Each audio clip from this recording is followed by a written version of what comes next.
જય હિન્દ, વંદે માતરમ, ભારત માતા કી જય। ગઈકાલે સુરતની અંદર ખૂબ જ સારો વરસાદ બપોર પછી પડ્યો અને બધી જગ્યાએ પાણી ભરાઈ ગયા। એક સાથે વરસાદ પડે તો ગટરમાં એક સાથે પાણી જઈ ન શકે, એ તો એક કુદરતની મહેર છે। વરસાદ પડ્યો સારી વાત છે, પણ એની ઉપર રાજનીતિ કરવી એ કેટલી યોગ્ય?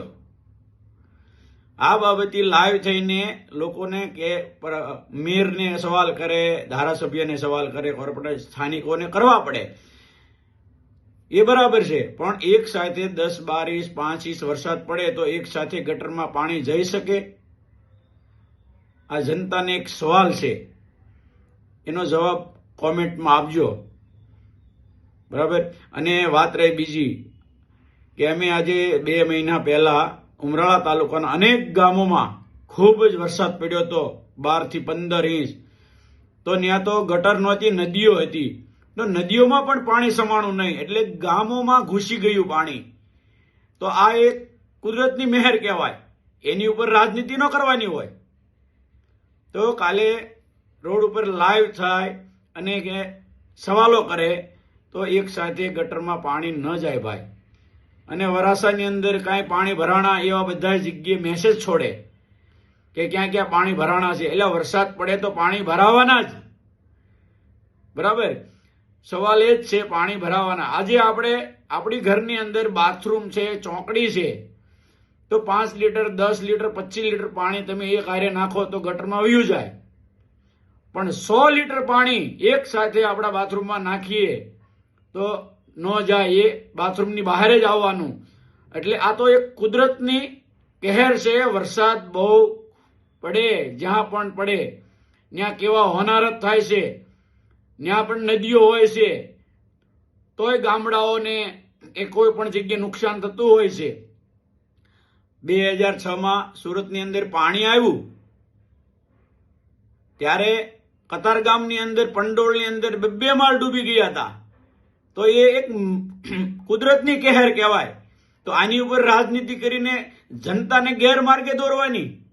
અરે ભ્રષ્ટાચાર કરે છે ત્યાં જઈને ખુલ્લા પાડો ને, તમારામાં તેવડ હોય તો ત્યાં તો તમે જઈ નથી શકતા। અહીંયા ભ્રષ્ટાચાર થાય છે, ખાલી કાગળિયા લઈને દોડે કે હા અમારે કે પેપર છે, કાગળિયા છે એમ લઈને દોડે, પણ તમે ખુલ્લા પાડો, અધિકારી આગળ જાઓ જ્યાં ભ્રષ્ટાચાર થતો હોય ત્યાં। બાકી વરસાદ પડે અને રાજનીતિ વરસાદ ઉપર ન કરવાની હોય। જ્યાં ભ્રષ્ટાચાર થાય છે, થતો હશે, હું એમાં કોઈ નથી, અને અમે કોઈ પાર્ટીમાં નથી, અમે ક્યારેય કોઈ પાર્ટીનો ખેસ નથી પહેર્યો। ભ્રષ્ટાચાર થતો છે અને થાય છે તો એની સામે ખુલ્લીને તમે જાઓ ને, ખાલી પેપર હાથમાં લઈને ટેબ્લેટમાં છાપીને તમે પોતાની ક્લિપ બનાવીને ફેરવો એ ન હોય। જનતાને ગેરમાર્ગે ન દોરો। બધા રાજ્યોની અંદરની વાત છે, જે રાજ્યમાં જે સરકાર હોય, ભ્રષ્ટાચાર કોઈ એમ કહેતી હોય પાર્ટી કે અમે ભ્રષ્ટાચાર નથી કરતા, જે પાર્ટી એમ કહેતી હોય અમે ભ્રષ્ટાચાર નહીં કરીએ, લેખિતમાં આપો જનતાને।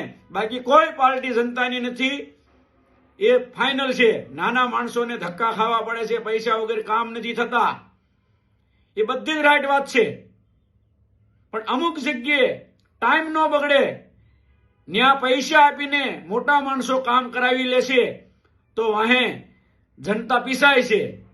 તમારે 2-5 ઓળખાણ છે, તમારા કામ થાય છે, પણ જનતાનું કોઈ પાર્ટીએ વિચાર્યું? તો એક જનતાની માટે વિચારવા વાળી પાર્ટી જોઈએ।